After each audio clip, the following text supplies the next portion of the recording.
Hey everyone, welcome to this week's video where I am making a 2-tier chocolate cake with a buttercream frosting, chocolate buttercream, so it'll be a nice pairing.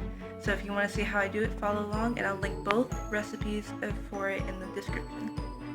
Okay, so the first thing you'll want to do is mix in all of your dry ingredients into a large bowl. Now we're just trying to incorporate everything together before we put all the wet ingredients. And your dry ingredients are sugar, flour, salt, baking soda, baking powder, and cocoa powder. So after all your dry ingredients are incorporated in the bowl, you'll move over to your wet ingredients, which is your vegetable oil, your vanilla. If you don't have regular vanilla, just go with imitation. It'll be the same. Then your milk and your eggs, and then just incorporate it all together.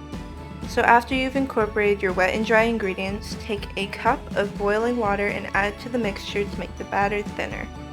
So once your batter is thinner and all mixed together, you'll want to take 2 9-inch round pans, grease them, and I've chosen to line them with parchment paper, but you don't have to if you don't want to. And just take your batter, fill it up evenly in each pan, and then put it in the oven at 350 for 30 to 35 minutes or until you pull out a clean toothpick.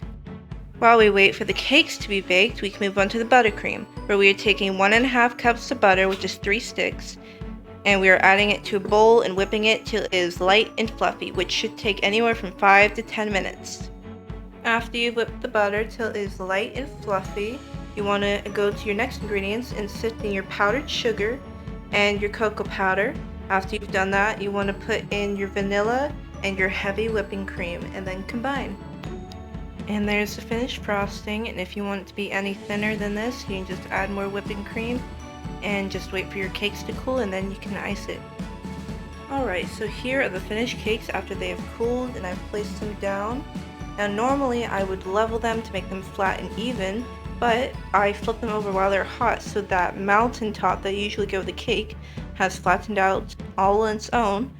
So right now, what I'm going to do is I'm going to take this one and plate it, and then I'm going to do a center icing, just like a ribbon across, and smooth that over. Place this one on top and ice the whole thing. So I'll come back with that result. And we come to an end. So here is my final product of the cake. Took a while and just perfected the frosting a little bit, but that's about the hardest bit. So if you want to make it at home, please try it. I mean, it's fun and relaxing for the most part, so just try it yourself while we're stuck here. So thank you all for watching, and I hope to make another thing or another creation that I've never tried next week. Bye.